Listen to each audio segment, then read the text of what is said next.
Bienvenidos a Sexofilia. En este espacio nos juntaremos para reflexionar sobre el sexo, la sexualidad, la erótica y la salud sexual de la manera más incómoda e incomodante posible, para discutir y tensionar nuestros imaginarios sexuales.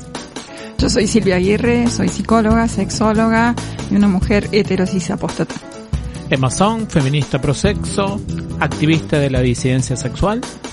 Yo soy Noelia Benedetto, psicóloga y sexóloga con perspectiva de género prosexo y una mujer heterosis apóstata. Esto es Sexofilia.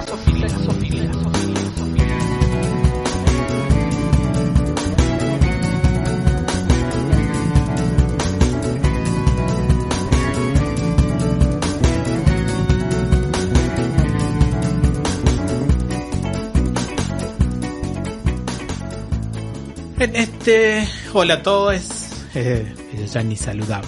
En este séptimo programa, ya el séptimo, y si mal no recuerdo, va a ser nuestro último programa del 2021. Estamos en ese año, ¿no? Del 2021. Creo que sí.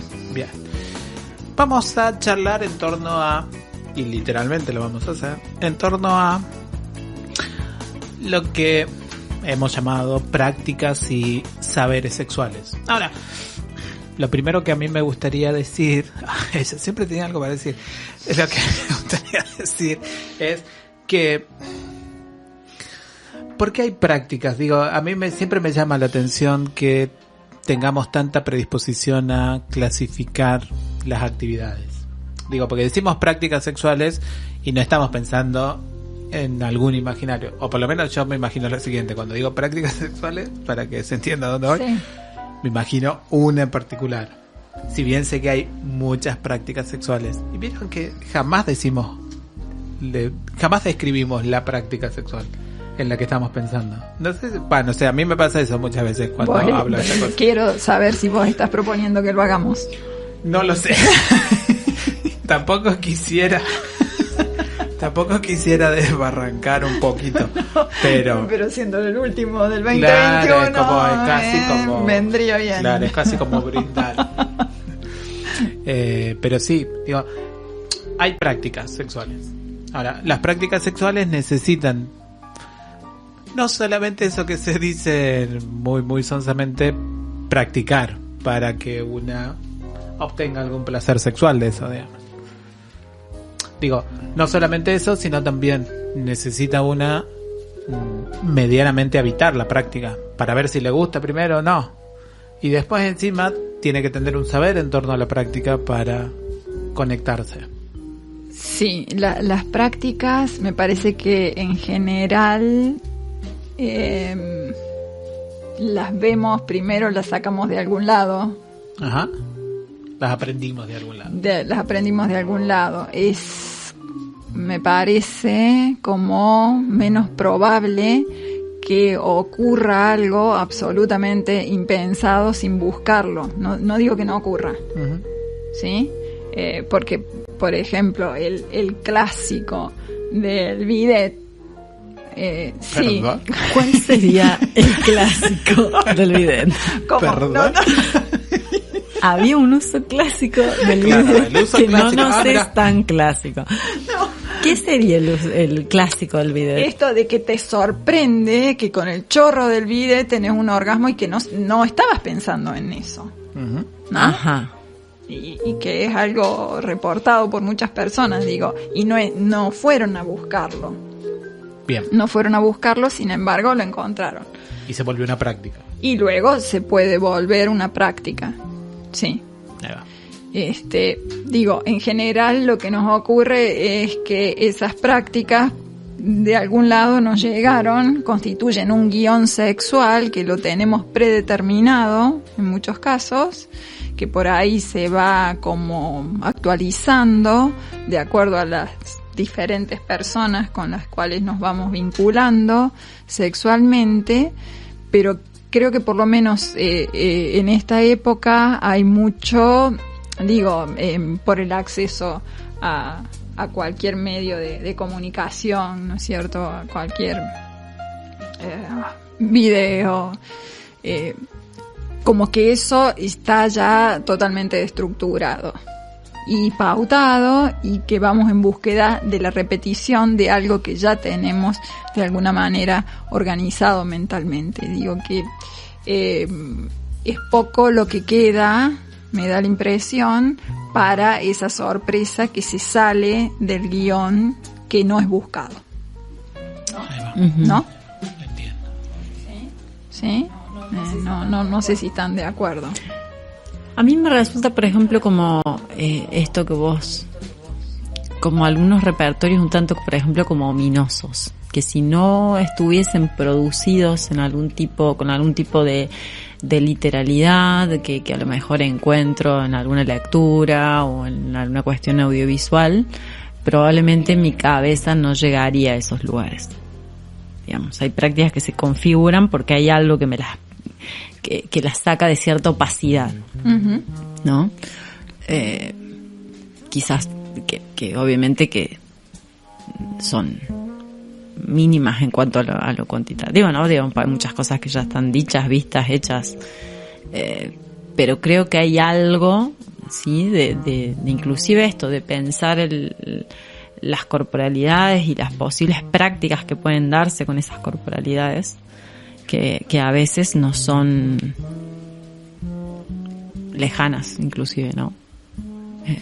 Quizás puede tener que ver también con eso, ya sea porque no entran en nuestro mapa erótico o porque directamente son impensadas en algún momento. O sea que las prácticas podrían ser tranquilamente infinitas, digamos. Sí. Sí, no sé si tanto como infinito, pero que seguramente muy numerosas. Sí. En última instancia podría decir que una práctica, una persona.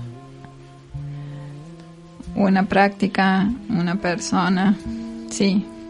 No, digo, simplemente por maldad pregunta, porque obvio que es por maldad. No, pero pensaba en esto de que hemos hablado en muchos programas, de bueno, hay como prácticas sexuales que son del orden más claramente normativa. Sí. El sexo coital, digo. Sí, que en realidad se habla de posiciones sexuales. Y Claro. cuando hablamos de posiciones sexuales, todo un repertorio para mostrar diferentes formas de tener un coito. Exacto. O sea, el Kama Sutra, por ejemplo. Exacto, digo, por eso. Entonces, si pensamos en esa práctica en específico, la práctica de tener un coito, bueno, uno dice, bueno, eso es del orden de lo normativo, y si por ahí uno dice, bueno, pero hay una multiplicidad de cosas, por ahí también en términos normativos decimos, bueno, pero ¿y la gente cómo coge la mayoría? Digo, ¿cuáles son las prácticas que una habitualmente ve o que a una le proponen? En a pie, en la calle, digamos, me llama la atención también esa coincidencia, digamos, que no sean tan infinitas, que podrían ser infinitas, pero que sin embargo hay un repertorio que se restringe rápidamente, digamos, de esas posibles prácticas. Que el guión es bastante pequeño, reiterativo. Que pareciera un menú en última instancia. Bueno, hoy vamos a hacer esto, capaz que el otro día elijo hacer otra cosa, pero es un menú que no pareciera entrar más que en una carilla, digamos, si una numerara prácticas. Hoy escuchaba en una ponencia de un congreso a un español que hizo una serie de estudios sobre este tema del control en la eyaculación, y decía que las personas con pene que se quejaban de que demoraban demasiado en eyacular, lo hacían después de que habían pasado 7 minutos. ¿Cómo? Que habían pasado 7 minutos de una estimulación sexual que consideraban como eficiente y no eyacular, ya se aburrían. El resultado de su investigación era este. Entonces, había que hacer algo porque ese era el tiempo. O sea, el tiempo de estimulación no debería pasar de los 7 minutos para un pene. Claro, Eso estamos diciendo. En situación de coito. ¿no? Tengamos en cuenta que la penetración promedio, según estudios, va regulando los 3 minutos. ¿Jura? Sí. Sí. Este es el tiempo. O Y sea, entonces después de los 7 minutos se aburrirían. Entonces estaban viendo qué medicación usar. Me ¿no? sorprende por ahí. Para que Sí. esté al La dente, información. digamos, ni que Información. se pase ni que lo Claro. saquemos crudo, ¿no? O sea, No, me sorprende la información que tienen por ahí. Desde hoy eso, ¿eh? Un estudio hecho por gente que se supone Se dedica al asunto. se dedica de la seriamente. latencia intravaginal sería. Sí. Como el periodo. O sea, y digo, capaz que no tiene nada que ver, pero digo, en términos de sexo coital, digo, si es los 7, digo, ¿cuánto necesitaría una vagina para ser estimulada si los 7 minutos no son suficientes? Digamos? ¿Y a quién le importaría? Claro. Y aparte, bueno, habría que pensar si la estimulación vaginal es tan placentera. Gratificante. Sí, ¿no? Digamos, si garpa tanto como para los peneportantes.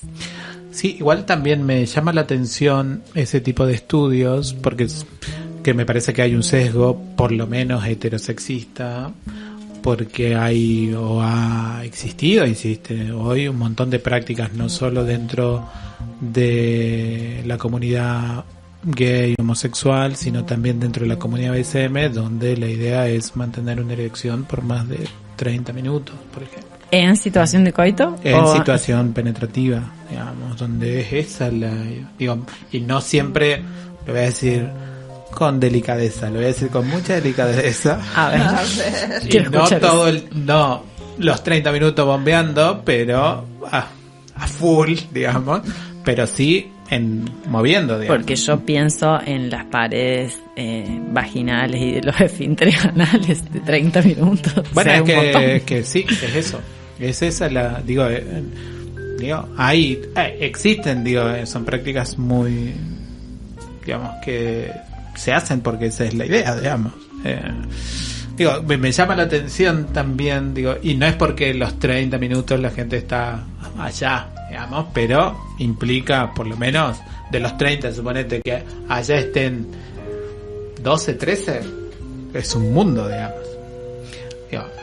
Digo, con toda la actividad. A mí me llama mucho la atención el tema de que los tiempos siempre se piensa en el pene.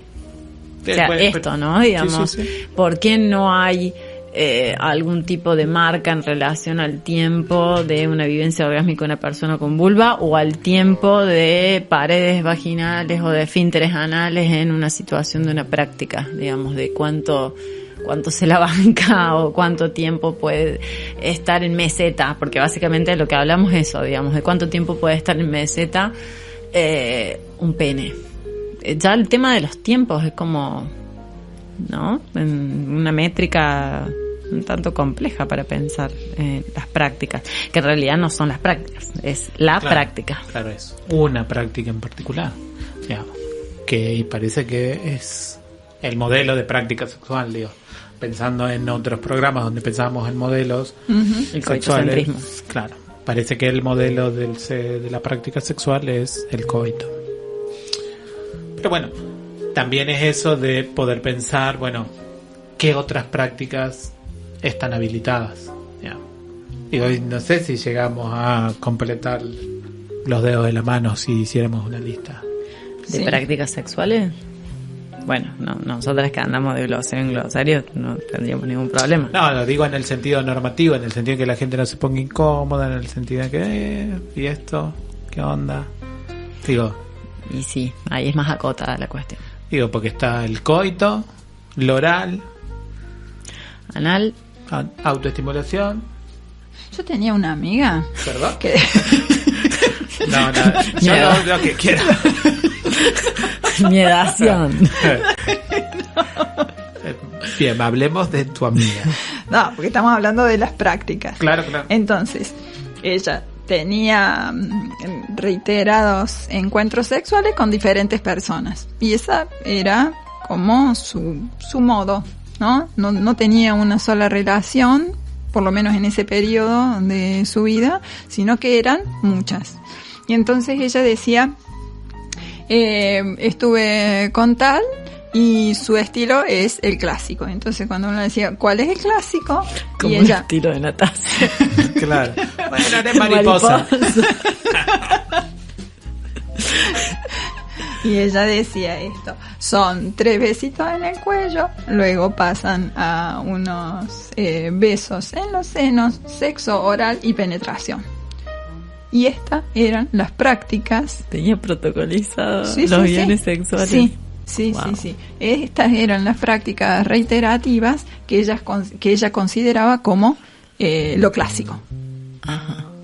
¿No? Y Lo que vainilla, digamos. y de eso, en general, esta serie de compañeros, por lo menos en un porcentaje muy importante, no se salía de ahí y ni siquiera de esa secuencia. Ujú. ¿Sí? Y a mí me parece que esto realmente es como bastante así. Y un poco en lo que estabas diciendo, Emma, que las prácticas sexuales en realidad están como bastante reducidas. ¿Y por qué digo reducidas? Porque me parece que el número, considerando esto que estábamos diciendo antes, ¿no es cierto?, de que podrían ser muchas las prácticas, esta repetición constante de estas, a las que estaba haciendo referencia ahora, dan cuenta de un mundo como, por lo menos pequeño, reiterativo, que una y otra vez tiende a lo mismo, ¿no? Y que fuera de ahí creo que empieza esto de cierta tensión, posiblemente por miedo, posiblemente porque saliéndose de ahí hay una cosa de inseguridad.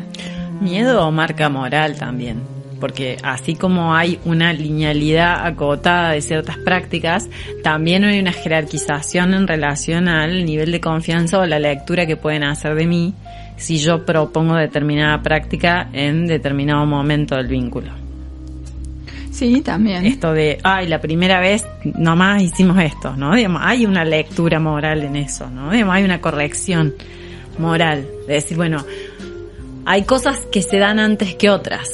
Es decir, por ejemplo, no sé, hay toda una jerarquización en relación a qué va primero antes de una situación penetrativa y qué puede ir después, o en qué momento un sexo oral o en qué momento proponer un sexo anal. Probablemente un guión heteronormativo nunca proponga de entrada una situación, por ejemplo, de estimulación anal antes que coital pene-vagina. Uh-huh. Digo, ¿no? De un vínculo, un encuentro heteronormado, ¿no? O sea. Sí, fíjate que una de las cosas, de las consultas como más frecuentes es esta de, bueno, hacemos esto y lo repetimos, pero ¿y qué más se puede hacer? ¿Qué más?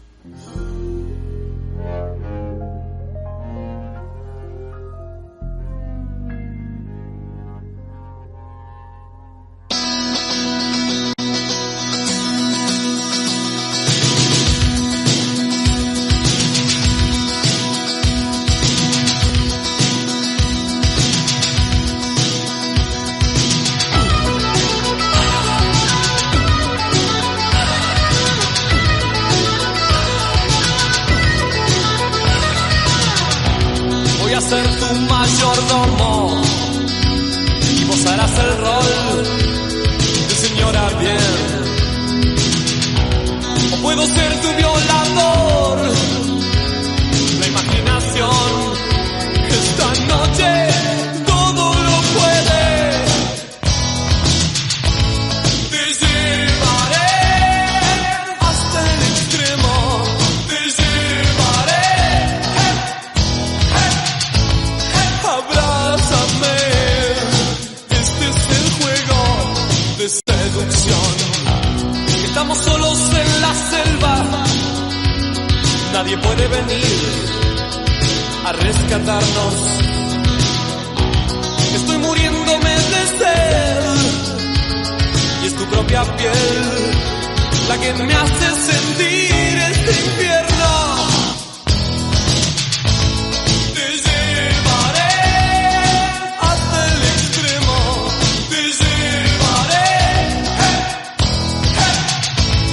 Abrázame.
Bueno, como veníamos charlando de las prácticas de esos guiones específicos, pareciera que es como un sentido común que una de las prácticas que podría emplear esos guiones sean las fantasías sexuales.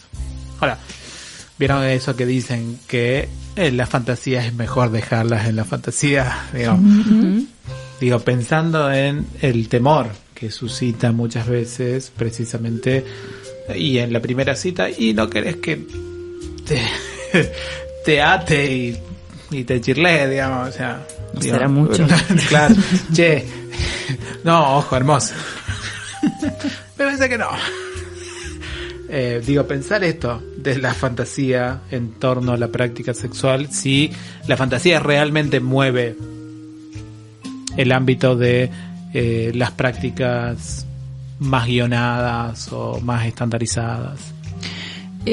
Cuando pones en Google fantasías sexuales y te aparece como la opción fantasías sexuales más frecuentes, resulta que son siempre más o menos las mismas. También. Hay lugares comunes también en la fantasía. Hay lugares comunes también. No son en lo que se hace, sino en lo que se fantasea. Y sabemos que la fantasía es una forma de potenciar las sensaciones, ¿no? Que se recurre a la fantasía justamente por eso, digamos, porque es una parte de la sexualidad y porque en general tendería a potenciar lo que se está haciendo. ¿Cura? Sí. Mira. Para mí es el sexto sentido, pensándolo. Digamos, en el plano sensorial, por ejemplo. Yo creo que el fantaseo, más allá de los clichés de fantasías, el acto de fantasear en sí mismo para mí tiene que ver con un sexto sentido involucrado en lo sexual. Es parte constitutiva, digamos. Sí, creo que le da un plus que, como vos decís, hay cosas que garpan mucho más como capital de fantasía que llevado al plano de la realidad, porque ahí se cruza toda la cuestión de la expectativa y las dificultades, las decepciones. Y cuando vos decís potencia, sí. Potencia en el sentido de que una, voy a decirle sin miramientos, cuando una está teniendo sexo con la gente, fantasea en ese preciso momento. Claro, suponete que estás con un tipo de estimulación, vos no. Yo no. No. Vos no, porque sos energética y espiritual. Claro. No te va a funcionar. No, yo estoy conectada con otras cosas. Si vos sos, por lo ejemplo, tuyo. un plano sensual o sensorial. Claro. No. Suponete que estás con un estímulo directo sobre el pene o sobre la vulva, ¿no? Y que esto, de por sí, ese estímulo resulta que sí, que produce como cierta estimulación. Cosita. Sí, una sensación agradable que iría en aumento. Pero si a eso muchas personas le suman una fantasía que le resulte potente, allí se dispara como un pico, hace como un pico, entre esas dos cosas, entre el estímulo físico efectivo y esa fantasía que también es efectiva. Como el meme de que va haciendo los diversos niveles de estimulación, ¿viste? De cerebral. Ah, claro. ¿Entendés? Como excelente. coito con estimulación genital, manual, coito con fantasía. Se prende fuego todo, digamos. Oh, y de hecho hay personas que sin la fantasía, por más que el estímulo físico sea muy potente, no pueden seguir subiendo. Es como que se cortan ahí. Mientras que si le suman la fantasía, pueden acceder a mayor intensidad en las sensaciones.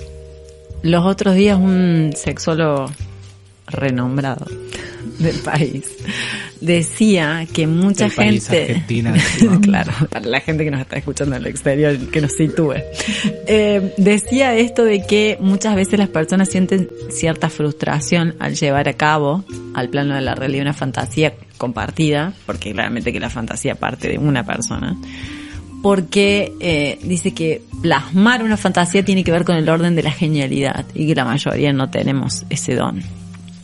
Y citaba como por ejemplo a Dalí con el don de plasmar en la realidad una genialidad. Puede tener sentido. Intenso. Genialidad. Genialidad. No será demasiado.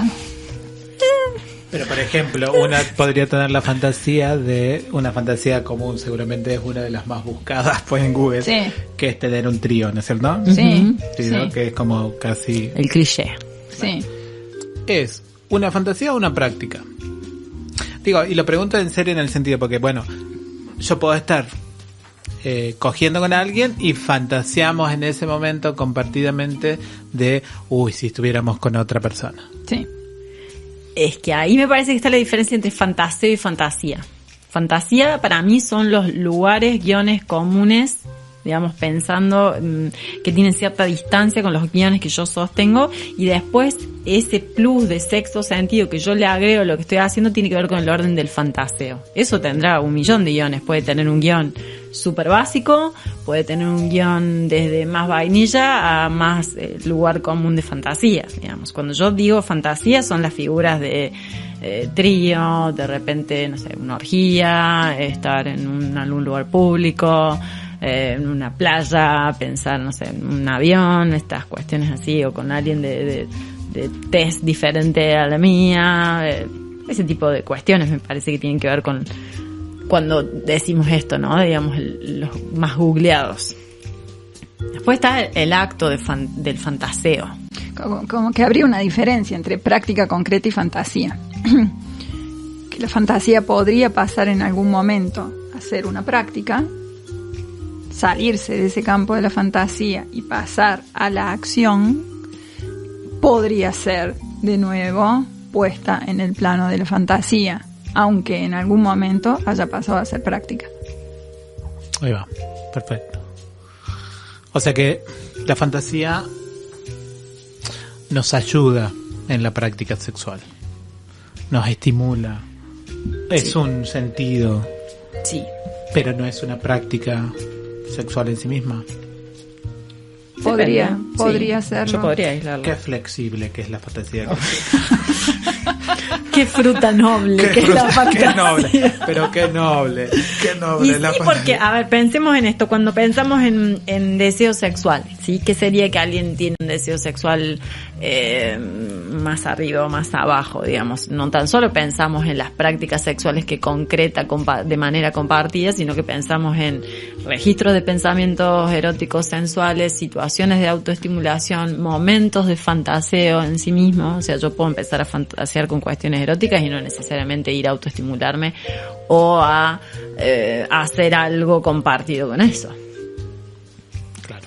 Ahora, fíjate que dentro del campo sexológico todo esto se pone con un nombre, ¿no? Que de erotofilia o erotofobia, ¿no? Se une con estos conceptos. La persona como más erotofílica tendría, entre otras características, la posibilidad de mayor fantaseo o de mayor cantidad de prácticas, mientras que más se acerca a la erotofobia sería que tiene menos prácticas y también menos fantasías.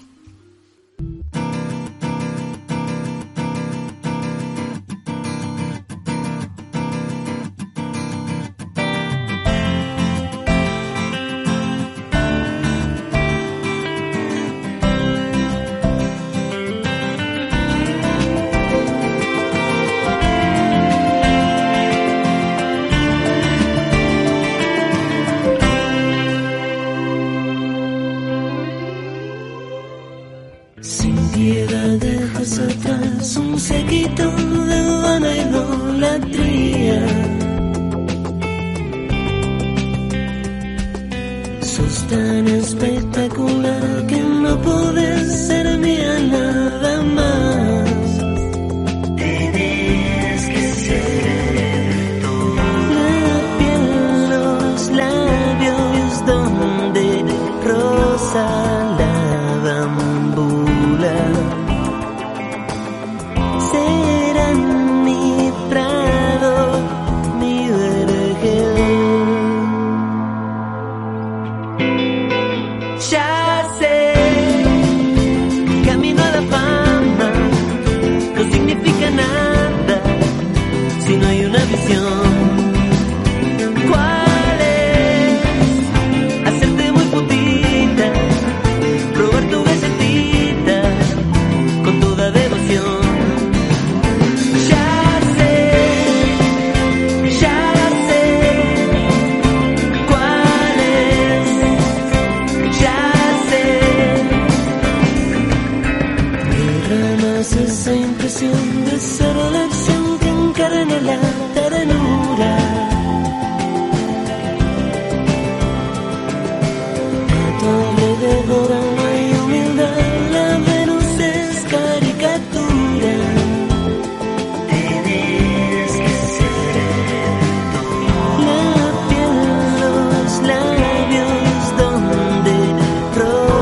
Silvia nos contaba que pareciera que hay como cierto amor al erotismo para algunas personas y cierto rechazo absoluto en otras, digamos. Y digo, pensar esto de la fantasía y las prácticas a mí me hace pensar mucho en ciertos recursos sexual que una podría tener ahí.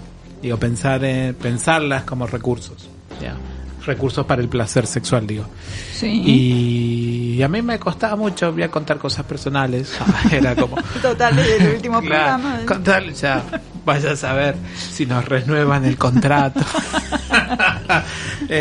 No, y pensar esto que por ahí a mí se me hace mucho confuso, se me hace muy confuso distinguir entre fantasía práctica, digamos. Se me hace confuso en el sentido de decir, no sé si estoy compartiendo una fantasía para incrementar el placer en ese momento o estoy planeando cosas, ¿me explico? Para mí no existe la posibilidad de la fantasía práctica. Para mí es plasmar una escena, pero ya deja de ser una fantasía. Claro.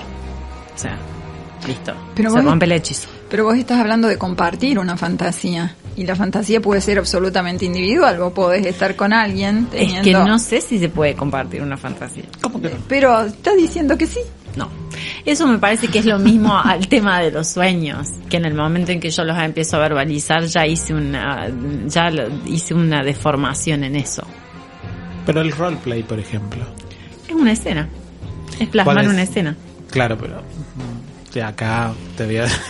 Como que me aparecieron muchas red flags, diría la compañera, para ver qué es lo que voy a decir o no. Pero simplemente lo que quiero como que charlemos es...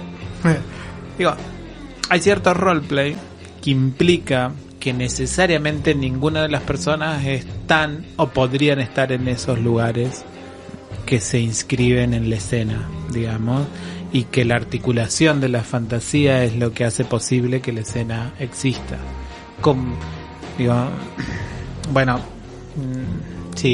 Más gráfico necesito que sea. Sí, un poquito de ejemplo. Por ejemplo, puede ser un roleplay de edad, digamos, de diferencia de edad, y que ninguna de las personas involucradas es posible que habiten esas edades, digamos. Bueno, es una escena. Es solo una escena. Para mí la no hay fantasía- algo del orden de la fantasía. Es que la fantasía tiene que ver con un plano más, ahí ya me voy a poner un poco más psicoanalítica, tiene que ver con un plano fantasmático. Y no sé si aparece de una manera tan tangible en lo real. Puedo armar una escena de eso, digamos, dándole todo un simbolismo o cargándole de cierto imaginario. De entender que lo real es una persona de 18 años, pero en el imaginario o en esta carga fantasmática o la fantasía, esta persona, no sé, tiene 12. Otras edades. Otras edades. Sí. Volviendo al bueno de Freud, digo, pensando también en lo mismo, digo, es una operación que hace todo el tiempo la literatura, digamos. Digo, la fantasía en la literatura, o digo, pensar en ese sentido, digo, de la imaginación del poeta, como pensaba Freud, de que precisamente no solo nos plantea un escenario, nos plantea una escena, sino que hace posible que esa escena esté viva. Bueno, pero ahí entra, yo creo que una cosa es la escena plasmada, por más que haya salido de algo de lo fantasmático del autor o de la autora, eso está plasmado, pero cuando yo leo algo hay un plus en el que empiezo a desarrollar toda una escena en mi cabeza, digamos una película, que ahí sí tiene que ver con una operación fantasiosa mía. Okay. Que probablemente, aunque leamos el mismo texto, lo que se empieza a desencadenar a nivel del fantaseo sea muy distinto en todo el bombardeo a lo que voy a empezar a plasmar yo y lo que vas a empezar a plasmar vos. Entonces siempre no existe la fantasía compartida. Para mí no. A no ser que estemos en una folie de aux o algún tipo de realidad virtual. Que ya no sería de dos la realidad virtual, porque necesitamos el programador. Para mí Pero me- sí es cierto que hay personas que están en un encuentro sexual y empiezan a hablar y a contarse cosas, o una le empieza a contar a otra su fantasía y la otra persona se prende en eso y le va agregando como detalles, ¿no? Y entonces sería tal cosa, y entonces haríamos tal otra, y en base a lo que una empezó fantaseando, y que esto sí puede resultar potente para algunas personas. Ahí va. No, digo porque entonces, pareciera que la diferencia, porque esto es simplemente pedagógico para nuestras oyentes y nuestros oyentes. La diferencia que habría entre práctica y fantasía es precisamente que la práctica involucra necesariamente algún desarrollo material del asunto. Sí. Sí. Sea compartido o no, digamos. Ujú, sí. Y la fantasía es el mero despliegue, digamos. Sí, que puede pasar. Que pueden coincidir. Sí. Ahí va, perfecto. Se quedaban fantaseando. Eso Claro. es lo que pasó. Eso es lo que pasó. Hay gente, Nos arrebató la fantasía. claro, hay gente muy, muy activa.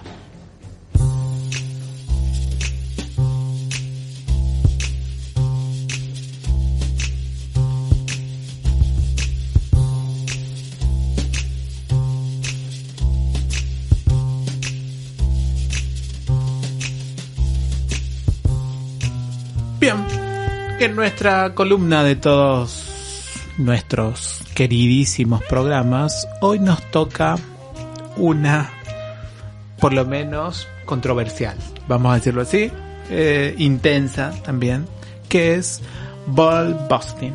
Sí. El ball busting en realidad puede que lo hayan visto alguna vez en algunas películas como... en películas tal. Puede que me recuerden de películas. En alguna de las etiquetas del porno, ¿no es cierto? Puede aparecer, digamos, codificado. También. Sí, interesante la jerarquía que busca la gente.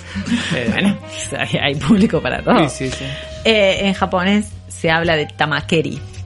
En realidad se trata de una práctica de cierta tortura erótica, ¿sí? Del rango del BDSM, en que consiste en golpear básicamente a los testículos. Cuando decimos golpear con Todas las tonalidades. Reventar, cachetear, Tinquear. apenitas, sí, pellizcar, digamos, cualquier tipo de tortura. Usar un palito. Sí, acá no planteaba en usar cosas, pero también puede ser, imagino, alguna especie de fusta, por ejemplo, un flogger, algo para darle a los testículos. Bueno, sí. También podría ir como ball busting, me parece, ¿no? O sea... Sí, esos palitos para rascarse la espalda. ujú, ¿Viste? Ajá. también. Eso sería... Solo es golpear.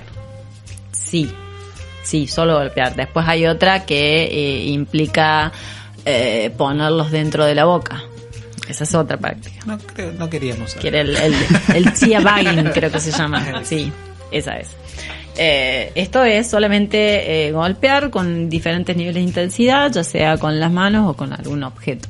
Sí, hay personas que obviamente que hay algún tipo de placer en esas sensaciones de dolor. Obviamente que hay que tener como cierta dimensión de los riesgos o las posibilidades de, bueno, generar algo irreversible. Igual, sí.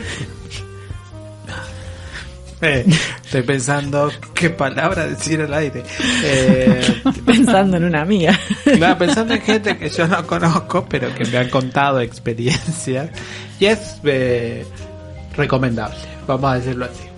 Es Ajá. muy recomendable para la gente que tenga, Ajá.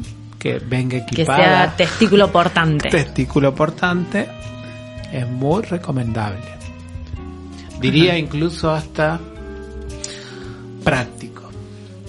Ajá, una práctica que es práctica. Sí, es práctica para otras prácticas. Ajá, por ejemplo. Porque resuena mucho en la vitalidad, por ejemplo. A ver, ¿cómo sería eso? Porque hay supuestamente una forma en la que se hincha por esa estimulación que genera mucha irrigación sanguínea. Ah, mira. Como acelerar el proceso ahí o exacerbar el proceso de vasocongestión. Exacto. Interesante. Bueno, puede Pero tener sentido. tiene que ser un nivel, ¿no? Porque si le das mucho, No, es todo lo no, contrario. te puede haber una necrosis del área testicular, pero puede tener sentido, viste que hay como posiciones en las que hay como un golpeteo. Exacto. No quiero ser tan figurativo. Un Que- golpeteo como un de ruidillo, los testículos un ruidillo, con como un ruidillo, así claro, como un aplauso, como una chancletita que genera como un plus de excitación en la persona huevo portante, digamos. Podría tener sentido esto del golpe también. Bueno, inténtenlo en su casa. No. Inténtenlo en su casa.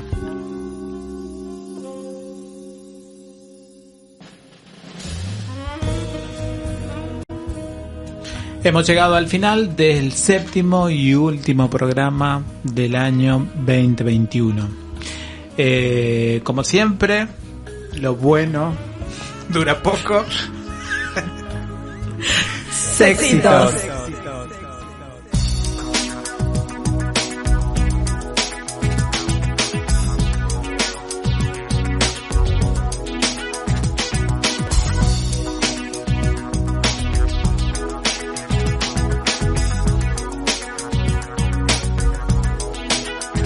No tocar, peligro de muerte, o no tocar, las tibias y la calavera hacen dudar, me hacen ir más allá, verte correr, verte pedirme más, y si volviera a nacer repetiría. Y si volviera te daría más calor. Me quemas con la punta de tus dedos, tus manos hacen llagas en mi piel. Me abrazo con tu lengua que es de fuego. La sangre hierve o no lo ves, que tú ya sabes que me tienes cuando quieras. Ya sabes cómo soy, ya sabes que me entra la primera. Ahora ya sale algo mejor.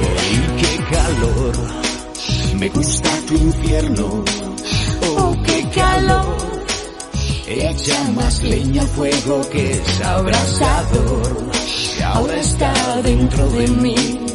Me hace sudar, me hace volver a ti. Y si volviera a nacer repetiría. Y si volviera pediría más calor. Me quemas con la punta de tus dedos, tus manos hacen llagas en mi piel. Me abrazo con tu lengua que es de fuego. La sangre hierve o no lo ves, que tú ya sabes que me tienes cuando quieras. Ya sabes cómo soy, ya sabes que me entra la primera. Ahora me sale algo mejor. Me haces tanto bien, me haces tanto bien. Me haces tanto bien. Na na na na na na na na na na na na na na. Enséñame a bajar tu cremallera. Ya sabes dónde voy, ya sabes que he pasado la frontera, arrancando algún botón que tú ya sabes que te pido más madera y te pides más nivel. Ya sabes cómo mantener la hoguera, ya sabes cómo sabe ya mi piel, que tú me quemas con la punta de tus dedos, tus manos en mi piel.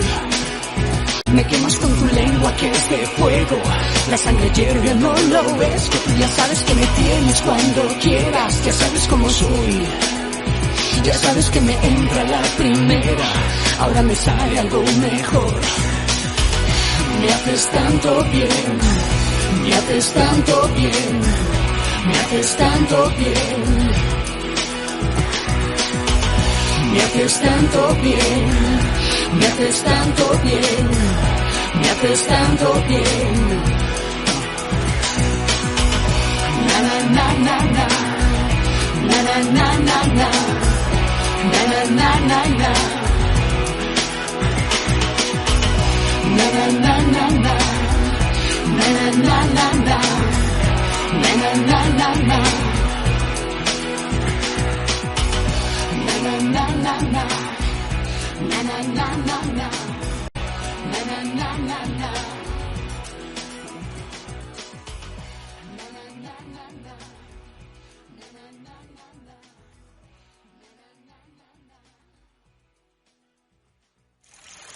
Este podcast que acabas de escuchar es un contenido original y exclusivo de Radio Bicicleta.